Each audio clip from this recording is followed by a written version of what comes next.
Go ahead and find Proverbs chapter number 6.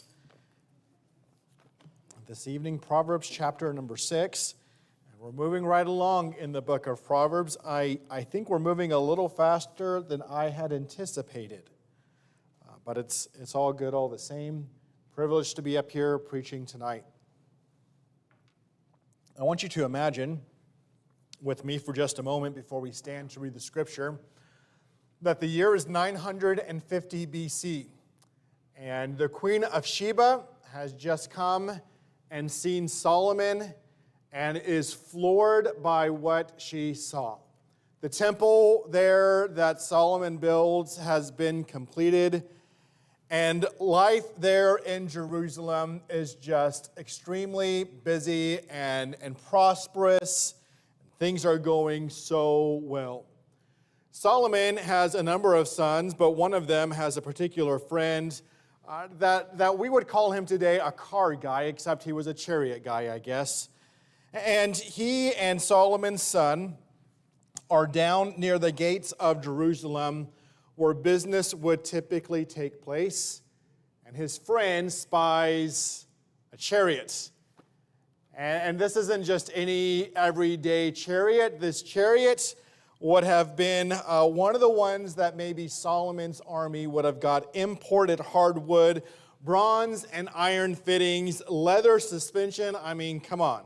You've got detailed metalwork, all the bells and whistles, maybe there were bells and whistles literally, of the chariots of that day and time. The Bible tells us in 1 Kings chapter 10, verse 29, about these chariots. It says, and a chariot came up and went out of Egypt for 600 shekels of silver, and an horse for 150. And so for all the kings of the Hittites and for the kings of Syria, did they bring them out by their means. And can you just imagine with me, I mean, these were the Rolls Royces of the cars back in their day. Now, that amount of silver today would be worth about $300,000 or more. And I know the price fluctuates there. And so Solomon's son has this friend, and they're both checking out this chariot. And the friend looks at Solomon's son and says, man, I've just always wanted one of those. That would completely change my life if I had a chariot like that. I've got that old donkey, but a chariot, can you imagine? That would change my life. And can you just imagine the good times that we would have? Stand with me, and we're going to read just the first 5 verses of Proverbs chapter number 6. Solomon writes to his son, my son, if thou be surety for thy friend, if thou hast stricken thy hand with a stranger, thou art snared with the words of thy mouth, thou art taken with the words of thy mouth. Do this now, my son, and deliver thyself when thou art come into the hand of thy friend. Go, humble thyself, and make sure thy friend. Give not sleep to thine eyes, nor slumber to thine eyelids. Deliver thyself as a roe from the hand of the hunter, and as a bird from the hand of the fowler. Lord, we ask that you would give us your wisdom as we look into this book that is full of your wisdom. Give us understanding. Help us to see, Lord, the practical areas of our life that we need wisdom here. We ask in Jesus' name, amen. Thank you for standing. You may be seated. Solomon is trying to communicate to his son that there is a certain danger of surety. How many of y'all noticed that word surety there as you read in Proverbs chapter 6?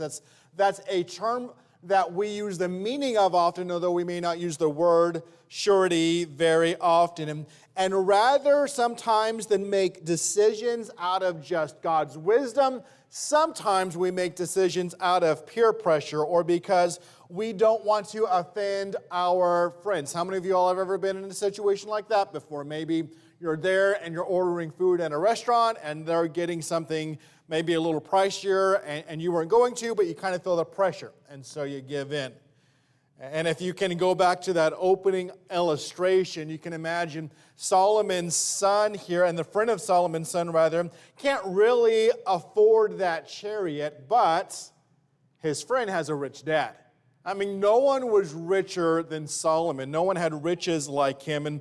And by the end of the day, the friend of Solomon's son has the chariot in his garage. Not because he can afford it, because he saved for it, but rather because in this hypothetical situation, Solomon's son has become surety. It's become surety. That really has this idea that he agreed to be liable for the loan by co-signing. Maybe you'd be familiar with what it is to co-sign on a loan. And now, whether or not Solomon's son fully understands the implications, he has put himself in danger from a dumb decision to get himself into debt. Now, I'll be honest with you, this is dealing with finances, these first 5 verses, and even up through verse number 11 or 12 here of chapter number 6. We're really talking about finances. It's broader than that in the principle, but we've got to stay there in finances if we're going to understand what this is genuinely meaning for us today. See, we go into debt all the time. We've got almost a little less than $90,000 that we owe now on our house, and that's a mortgage loan, right? And several of you have those. Maybe some of you have paid off your mortgage, and that's got to be an incredible feeling. We've got car loans, we've got student loans, we've got all kinds of loans. We've got to understand, though, that in Bible times, debt was treated way differently than it is in our times. If you took out a loan, then you would have to pay it back with interest, except they didn't use the word interest, they used the term usury. It's the same concept. Usury and interest are really similar one to another. Now, if you were an extremely poor person, or if you were fatherless, as in your father had died, or a widow, you could borrow money interest-free, but everyone else had to pay usury. They had to pay interest on the money that they owed. And so if you borrowed money and weren't able to pay the money back in time with the usury, then a lot of things would happen. You wouldn't just get a bad credit score.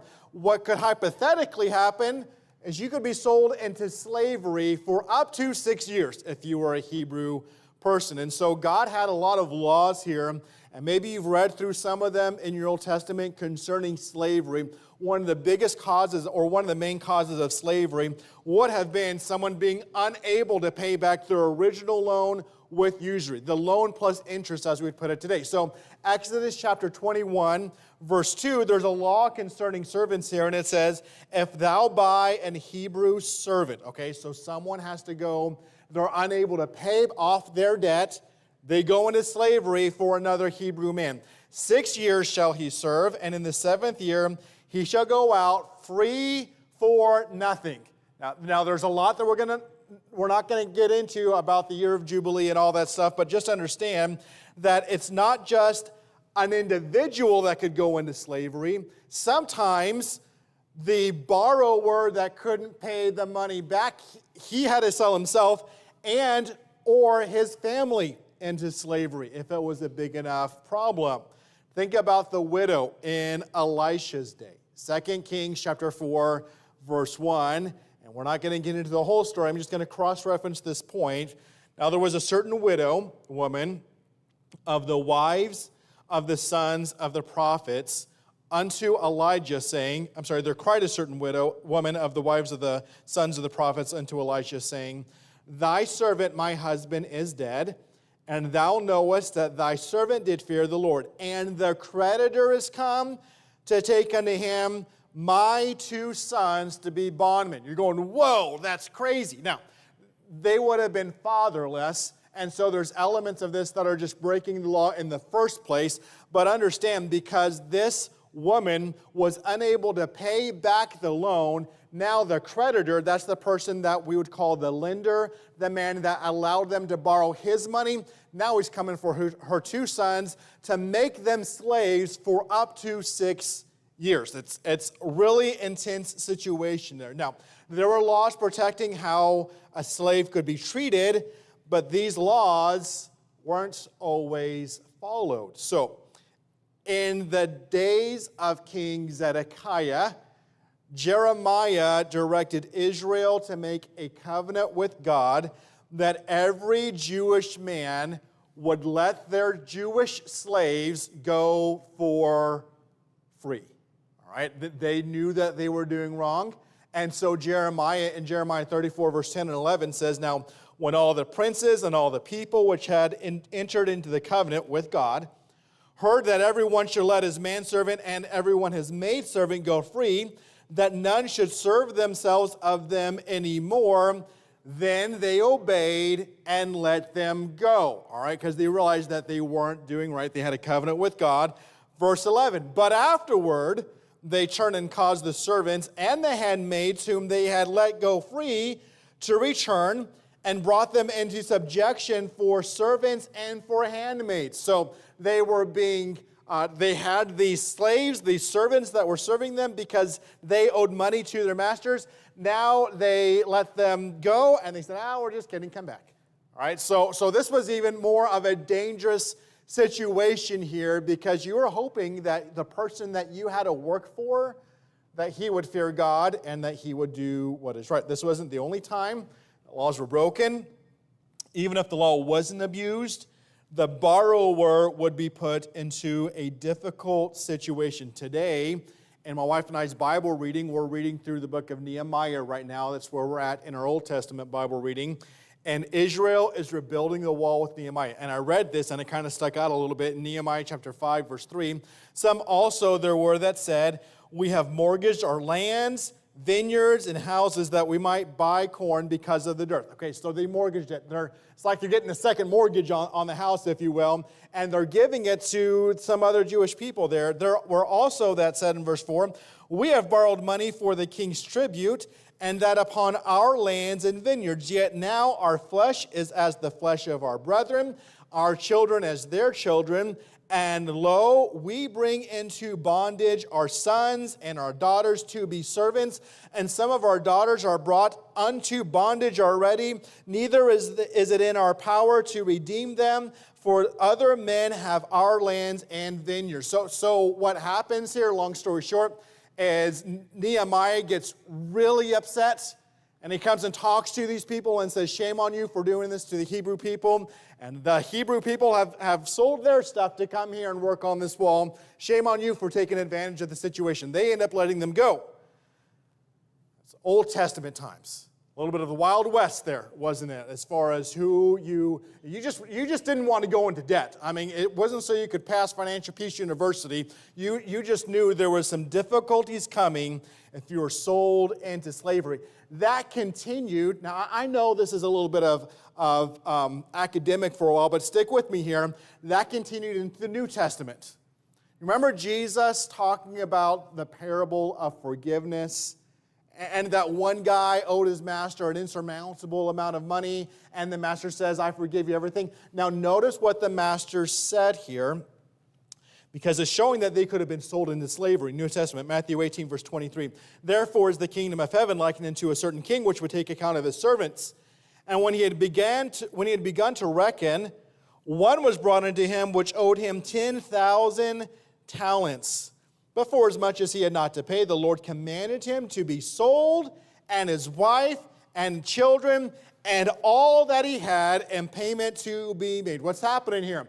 This guy, he declares bankruptcy, but rather everything that he has gets liquidated. It gets sold for cash. They go into 6 years of slavery for cash so that they can come up with a little bit of this $10,000 that this man owed his master. All right, so you could be sold into slavery even in the New Testament. And there's another concept later on in this principle that we'll see could also happen, because the lender, the man who allowed you to borrow his money, could also throw you into debtor's prison. How many of you all know what debtor's prison is? How many of you all would be there if, I'm just kidding, don't answer that question. Matthew 18, same chapter.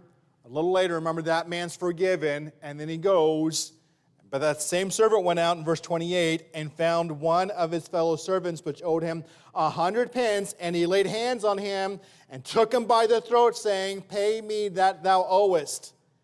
And his fellow servant fell down at his feet and besought him, saying, Have patience with me, and I will pay thee all. And he would not, but went and cast him into prison, that he should pay the debt. Now get this, till he should pay the debt. He didn't work a job in prison. That's not what debtor's prison was. Debtor's prison was a place where you went, and they didn't even give you extra clothes. They didn't feed you. And this happened all the way up into the time of Rome, that you were there and you hoped that you were taken pity on by some charitable person or by some family or friends. But the reason they put you in prison is so that your family, friends, co-workers, they would be pressured to work together and kind of rally together and raise enough funds to get you out of prison. Now, that was a thing in early America as well. I don't know if you all knew that as well. It wasn't outlawed until 1833. So for a while here, we had debtors' prisons, and it was awful. If the debtor's prison didn't work, then all of your personal property, land, and everything that you owned would be sold to pay for the debt. Okay, so this is a big deal, right? You could be ruined, and all that you had worked for your whole life could be gone in a moment because you got yourself into debt. Now, we can talk about Bible times. We just got through Financial Peace University this year, so we ought to talk about America times as well, right? So the U.S. personal debt sits at $17.5 trillion per household. That's $179,000 more than that, which includes mortgage, auto loans, credit cards, student loans, and non-mortgage debt. I mean, it varies by age. You can find your age on this next slide maybe, where you fit in that, and just see the average amount of debt, anywhere from $9,000 if you're in your 70s or above that, to $29,000 if you're in your 40s. That's just the average American. This is not mortgage debt. So this is cars and credit cards and Starbucks and everything else, student loans in there. There's still a price to pay for a dumb financial decision. Some of this, there's not options for some of this. I know people get into hard times. They make bad decisions, but a lot of times that's not the case. 24% of Americans, they worry about their debt every single day. 64% of Americans with consumer debt say that they live paycheck to paycheck because of debt. Among younger adults with student loans, 44% report delaying retirement investments. 1 out of 3 delay buying a home. And get this, 14% delay getting married because of their debt obligations. So we're not selling our families into debt. We're just not having families because of debt, at least for 14% of Americans, young Americans today. So whether in the Solomon's day or our own day, the point is this, that dumb financial decisions put us in difficult situations. We know Proverbs 22:7 from Financial Peace University. The rich ruleth over the poor, and the borrower is servant to the lender. And Paul says, he says this in the book of Romans, chapter 13, render therefore to all their dues, tribute to whom tribute is due, custom to whom custom, fear to whom fear, honor to whom honor. Owe no man anything but to love one another, for he that loveth another hath fulfilled the law. Okay, so it's clear, right? What's crystal clear is this, that the Bible warns us against personal debt. It is a dangerous situation.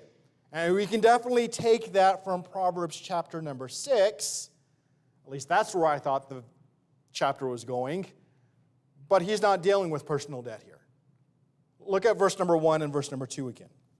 The Bible says this, my son, if thou be surety for thy friend, if thou hast stricken thy hand with the stranger, Thou art sneered with the words of thy mouth, thou art taken with the words of thy mouth. Now again, this isn't excusing and saying, well, just go get yourself into debt. No, we're talking about the situation of surety. Now, here's what surety means in Strong's Concordance. It's going to bless your heart. It means to braid or to intermix. Okay, so think of braiding. Think of like a French braid. I have sisters, so I can know what that's at, plus all my daughters. All right, so it's when you intermix, and I even know how to do it, right? You can French braid someone's hair, and you get these 3 strands, right? And you all know what I'm talking about here. You never did your daughter's hair? I'm sorry, you missed out there. All right, so what this is saying, now this is the idea of surety.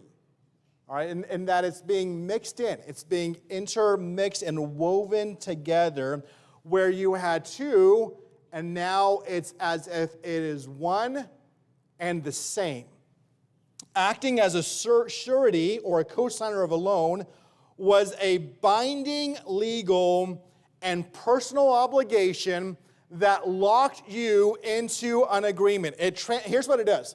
It transfers the risk of the loan, all right? So if Brother Eric wanted that chariot and he couldn't pay, and so he says, Josh, you've got a rich dad. How about you sign for this loan? And I signed for it. Now, if Brother Eric can't pay, debtor's coming for me. The lender is coming for me. The risk of the loan is on the cosigner. Now, if the borrower, Brother Eric in this case, could not pay, now the surety or the cosigner would be responsible to pay his friend's loan. I think we're with us so far, right? We understand. He can't pay, now it's my turn to pay, even though he's got the chariot. So the payment is due. The friend of Solomon doesn't have the money, and now the lender's not knocking on his door, he's knocking on my door, demanding payment for my friend's loan.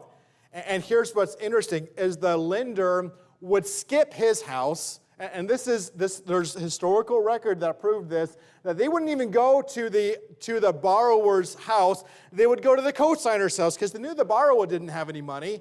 So now listen, so Solomon's son, who is surety, who has signed a loan saying, yeah, this guy's good for the payment, now the lender is coming to Solomon's son's house because he was surety.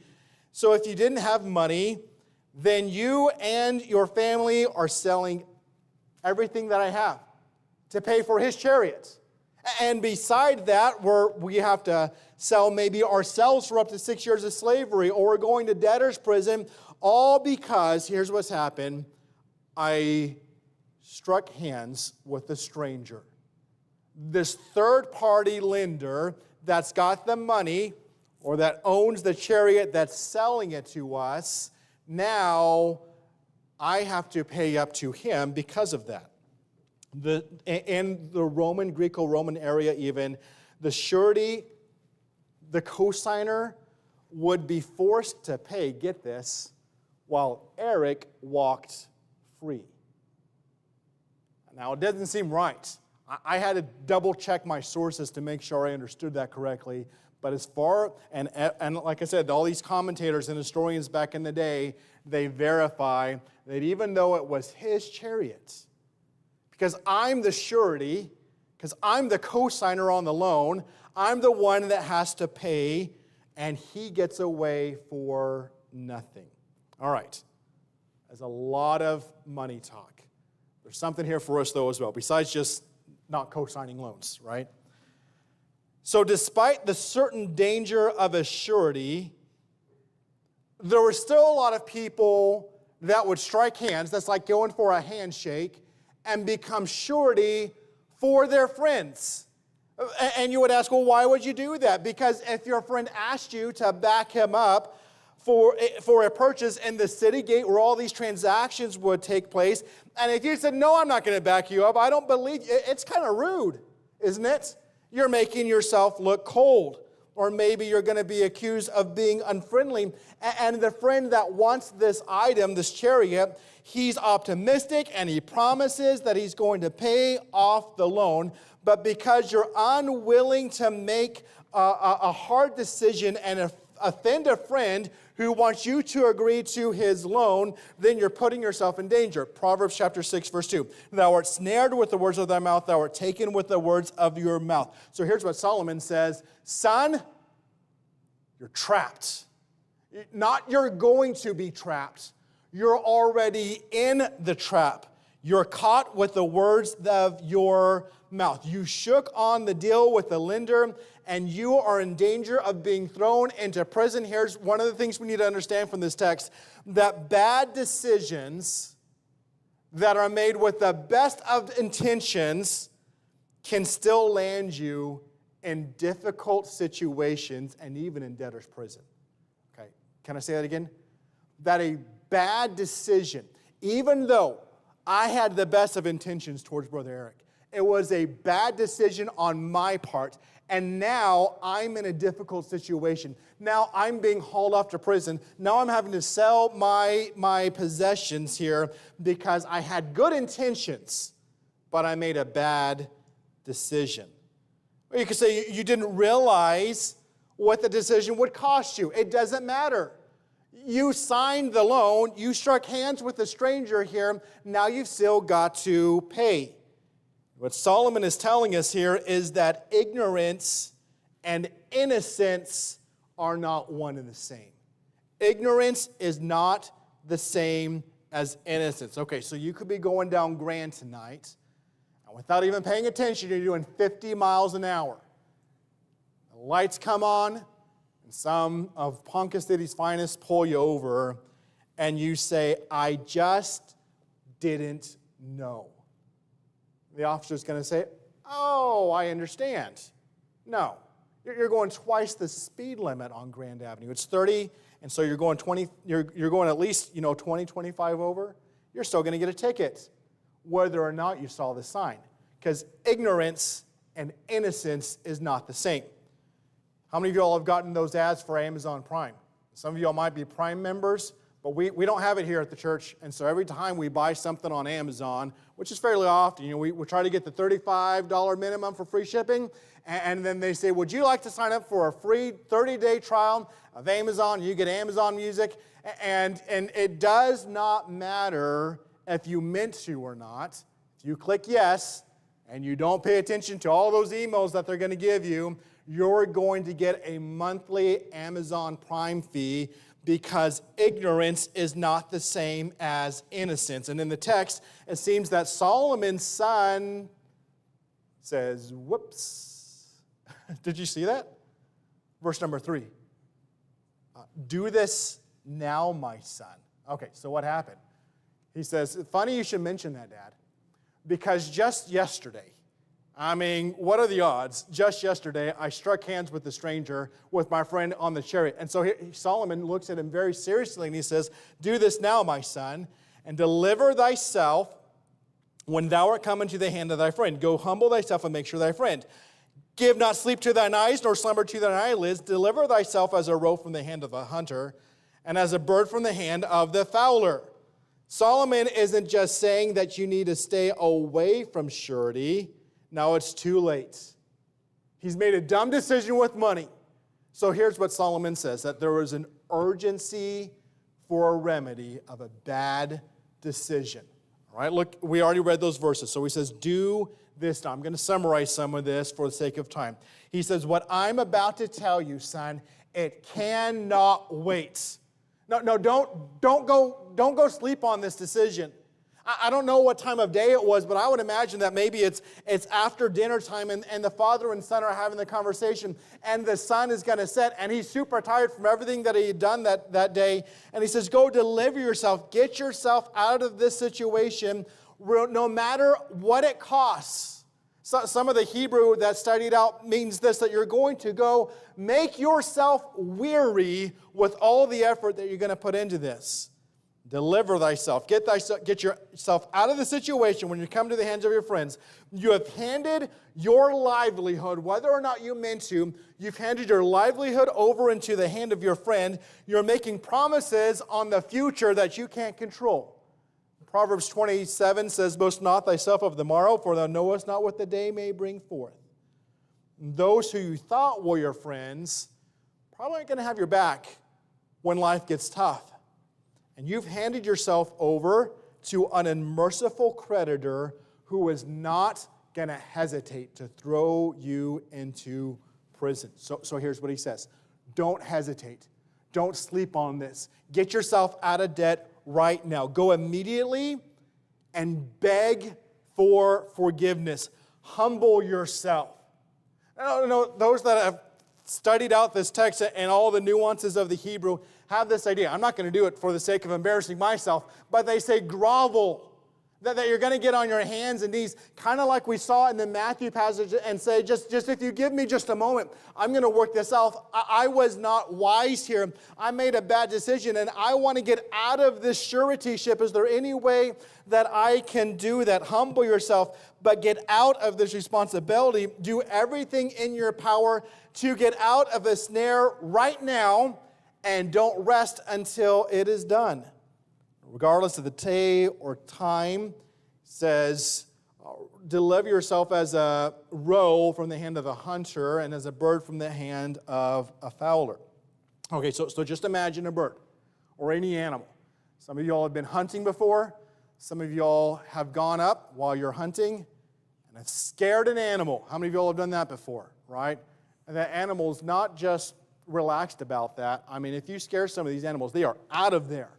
We had a bird that built a nest in a tree in our backyard, and I didn't know it was there, and I was walking up, and that thing, I mean, it's just a bird, right? But it fluttered away, about scared me halfway to death, because this thing was spooked. And here's the idea, that an animal that gets inside of a trap, they're not just going to take their time and get out whenever they want to. No, all of their efforts, their only concern right now with life is that they want to get out of the snare, get out of the trap, deliver themselves from the hand of a hunter, and put every effort they have to get out of the snare that they have found themselves in. So Solomon instructs his son that though he made a dumb decision, he should immediately seek to escape the snare with all of his might. Does that make sense? I think it does. I think we understand there. We could say this, that if you've been manipulated or ignorant and made a bad decision, then you will either give all of your time and attention to escape that trap right now, or it has the potential of ruining your life.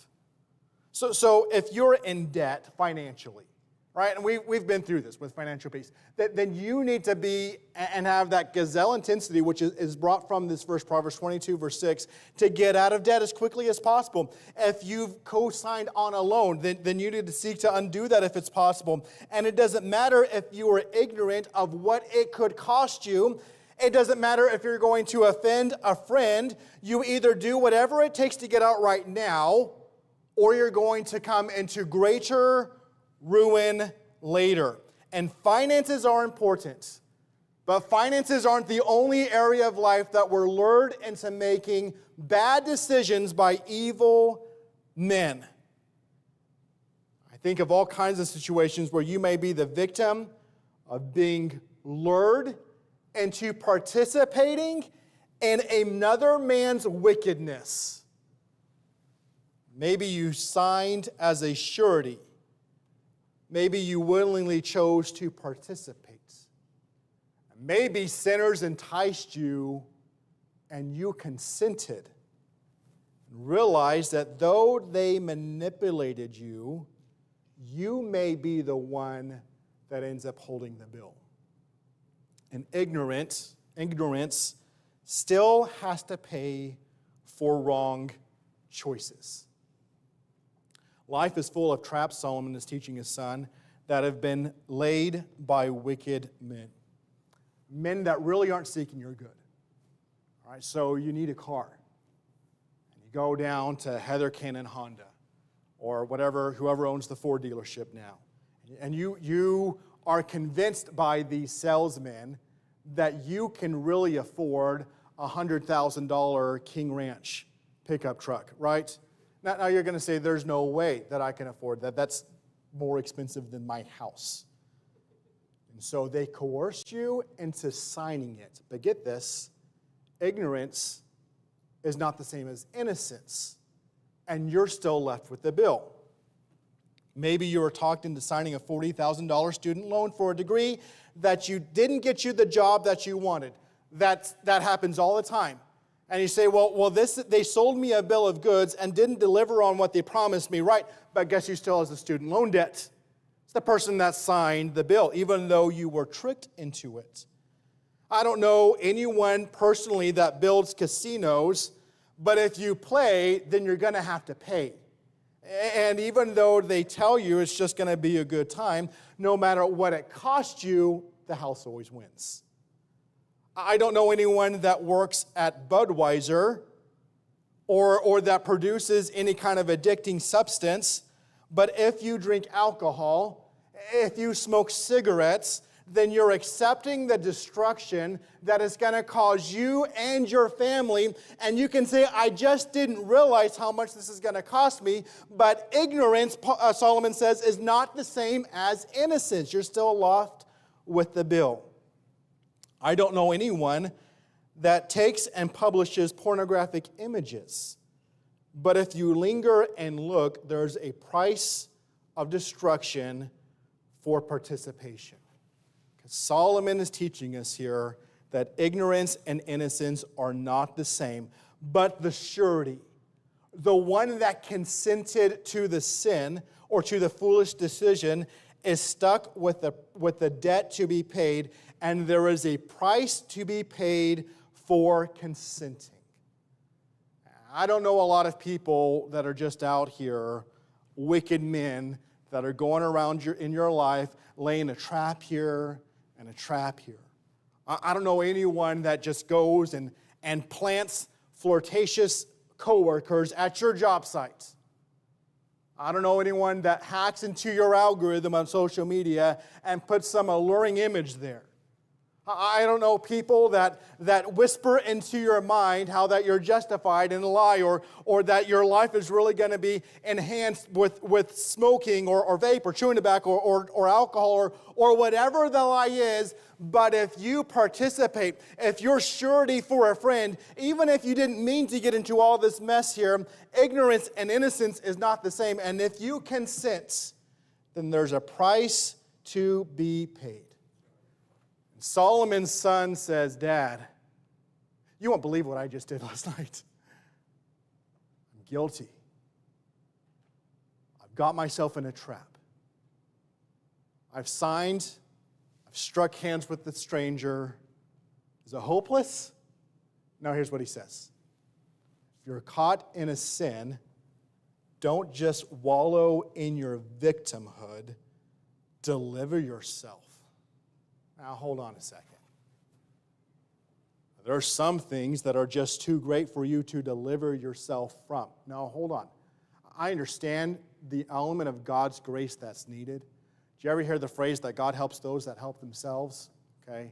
And it's not that saying that we don't need God's help, but it is saying that the person that's in the trap better take the initiative to get themselves out of the situation. It's not that big of a deal, Pastor. I can deal with this. I can handle this. This is my private life. I can do whatever I want. No, you're in a trap. And if you linger, then you're going to find yourself in the hand of a hunter, in the snare of a fowler, and it will end your life as you know it. So don't sleep. Don't push the decision off. Don't kick the can down the road. He's saying here, go right now and humble yourself. Confess your sin. Get accountability. Put a filter on your phone. Do whatever it takes because ignorance is expensive. Sincere humility and urgent repentance is the only way out of a dumb decision.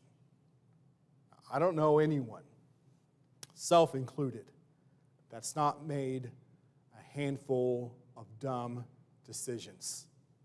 We've all done that to some level or another. But the difference here is the urgency that someone realizes, I've got myself in a suretyship. I've become surety.